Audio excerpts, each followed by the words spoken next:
बंदूक और उससे निकलने वाली गोली, इससे जुड़ा इतिहास जो भी और जैसा भी हो वो हर बार खौफनाक ही रहा है।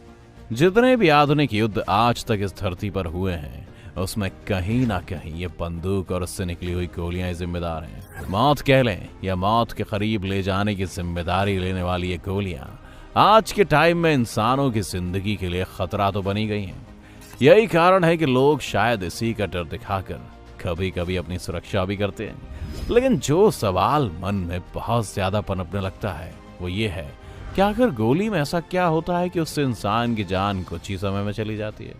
तो आइए आज के इस वीडियो में आपको तफ्तीश करके बताते हैं कि क्या कारण है कि गोली लगने से इंसान की मौत हो जाती है। साथ ही गोलियों से जुड़े कुछ अन्य जरूरी फैक्ट्स भी आपको बताएंगे, तो बने रहिए हमारे साथ इस वीडियो के अंत तक। सबसे पहले बात यह कि बंदूक से निकलने वाली गोली कैसे काम करती है, तो इसके लिए हमें समझना होगा कि बुलेट असल में होती क्या है। तो दोस्तों, आप जो ये देख रहे हैं उसे ही लोग ज्यादातर बुलेट कह देते हैं, लेकिन ऐसा नहीं है। दरअसल इस पूरी मेटल बॉडी में बुलेट सिर्फ आगे का हिस्सा होता है जिसका आकार नुकीला होता है, और जो इस नुकीले हिस्से के बाद मेटल जैसा दिखता है वो असल में बुलेट ना होकर बुलेट केस होता है। अब आप सोच रहे होंगे कि इस बुलेट केस का क्या काम। तो दोस्तों, असल में इस बुलेट केस को आप एक तरह का लॉन्च पैड समझ सकते हैं और बुलेट को एक रॉकेट। अब इसके आगे का हिस्सा कुछ यूं है कि इस बुलेट को बुलेट केस में कुछ उस तरह से रखते हैं कि उसके बाद उसमें गन पाउडर भरने की जगह छोड़ी जा सके। गन पाउडर को अगर साधारण भाषा में समझाएं तो वो एक तरह का बारूदी होता है जिसका इस्तेमाल हम फायर के टाइम पर करते हैं ताकि एनर्जी जनरेट की जा सके। इसके बाद बुलेट केस पर पहले बुलेट और फिर उसके बाद गन पाउडर भरने के बाद अब उसे लॉक करने का टाइम आ जाता है जिसे एक पिन की मदद से लॉक किया जाता है। अब अगर इसके अलग अलग पार्ट्स के कामों को शॉर्ट में समझें तो सबसे पहली और इम्पोर्टेंट चीज यानी कि बुलेट का काम होता है किसी के शरीर में घुसकर उसको नुकसान पहुंचाना। उसके बाद खोखा यानी बुलेट केस की रिक्वायरमेंट होती है जिसमें गन पाउडर भरा जा सके, और उसके बाद पिन पॉइंट जिसका असली काम यह होता है कि ट्रिगर के टाइम पर जो फोर्स जनरेट होता है उसे अपने ऊपर लेकर अंदर भरे हुए गन पाउडर में स्पार्क जनरेट करने का। और अगर हम पूरे बंदूक और फायरिंग के प्रोसेस को समझें तो हम देखेंगे कि बंदूक को इस तरह से बनाया जाता है कि उसके एक हिस्से में बुलेट भरी जा सके, और इसी के साथ इसके अंदर कुछ ऐसा मैकेनिज्म किया जाता है कि एक भारी स्प्रिंग की मदद से इसमें ट्रिगर को सेट किया जा सके, जो स्प्रिंग में मौजूद काइनेटिक एनर्जी को एक तरह से मैकेनिकल एनर्जी में चेंज करता है। यही मैकेनिकल एनर्जी या कहले मैकेनिकल फोर्स होता है जो पिन पर जाकर लगता है, और पिन भी अपने ऊपर लगे हुए इस चोट से आग बबूला हो जाती है, यानी कि आग बाहर निकलती है।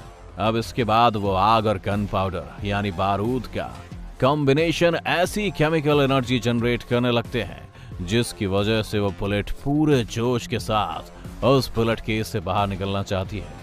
और बुलेट की आजादी के इस पल में सबसे बड़ा हाथ होता है बारूद का, जो आगे लगे हुए बुलेट पर इतना फोर्स लगा देता है कि वो बुलेट केस से इतना तेजी से निकलता है कि उसके सामने आने वाले किसी भी ऑब्जेक्ट को वो चीरता हुआ आगे निकलने की कोशिश करता है। और यहीं पर जब ऑब्जेक्ट को इंसान या जानवर से रिप्लेस कर देते हैं तो समझ लीजिए कि वो खुद ही यमराज बनकर उनकी मौत भी निश्चित करने की कोशिश करता है। इसके बाद जो खोखा होता है वो बड़ी सरलता के साथ अपनी जगह से हट जाता है और बंदूक से बाहर निकलकर नीचे गिर जाता है। चलिए, ये तो हुई फायरिंग प्रोसेस की बात।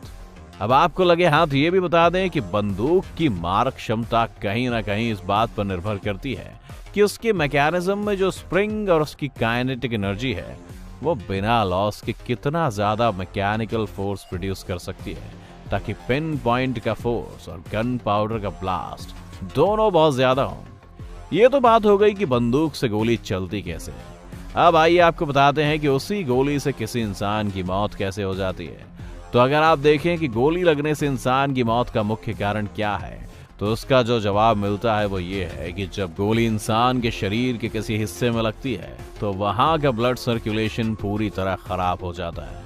क्योंकि इंसान का पूरा शरीर इसी ब्लड सर्कुलेशन की वजह से ही काम कर पाता है, इसलिए जो भी ब्लड शरीर के उस हिस्से तक आता है वो आगे ना जाकर बाहर निकलने लगता है। इससे दो बातें सामने आती हैं। पहली कि इंसान के शरीर में खून की कमी होने लगती है, लेकिन अब यहाँ सवाल ये भी बनता है कि अगर ऐसा है तो क्या हम सिर्फ ब्लड को बाहर आने से रोककर बिना गोली निकाले उस इंसान की जान नहीं बचा सकते हैं?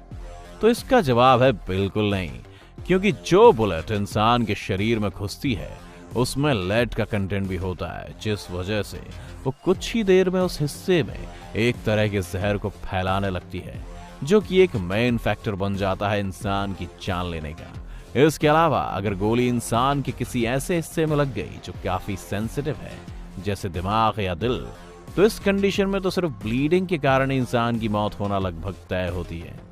तो दोस्तों, ये था वो रीजन जिस वजह से गोली लगने से इंसान की मौत होती है। लेकिन क्या आप जानते हैं कि इतनी तेज चलने वाली इस बुलेट को महज 4 गुब्बारों में पानी भरकर रोका जा सकता है? सुनने में फनी लग रहा होगा, लेकिन इस फैक्ट के पीछे भी एक किस्सा जुड़ा है। तो दोस्तों, हुआ कुछ यूं कि एक वैज्ञानिक ने 10 गुब्बारों में पानी भरकर उसे एक लाइन से लटका दिया। उसके बाद जब उसने फायर किया तो बुलेट उसकी बंदूक से निकली तो उसकी रफ्तार करीब 1200 किलोमीटर प्रति घंटा थी। लेकिन जैसे ही वो दूसरे गुब्बारे से टकराती है उसकी स्पीड आधी हो जाती है, और उसके बाद तीसरी में उसकी आधी, और चौथे तक पहुंचने तक तो वो सिर्फ उससे टकरा ही पाती है, उसके बाहर नहीं निकल पाती। अब ये एक्सपेरिमेंट हमेशा काम करेगा या नहीं ये तो पता नहीं, लेकिन हम तो आपको यही सलाह देंगे कि बंदूक और गोली के मामले में रिस्क लेने की कोशिश बिल्कुल ना करें और इन सब चीजों से पूरी तरह से सावधान रहें। तो दोस्तों, ये था आज का हमारा वीडियो। आपको ये वीडियो कैसा लगा हमें कमेंट करके जरूर बताएं। अगर आपको आज की हमारी वीडियो पसंद आई हो तो इसे लाइक करने के साथ साथ अपने दोस्तों और रिश्तेदारों के साथ शेयर जरूर कर दें। अगर आप ये वीडियो YouTube पर देख रहे हैं तो चैनल को सब्सक्राइब करके बेल आइकन दबा दें, और Facebook पर अगर आप ये वीडियो देख रहे हैं तो Facebook पेज को जल्दी से लाइक करें। फिलहाल के लिए इतना ही, अभी के लिए दीजिए हमें इजाजत। आपसे मुलाकात होगी अगली वीडियो में। शुक्रिया।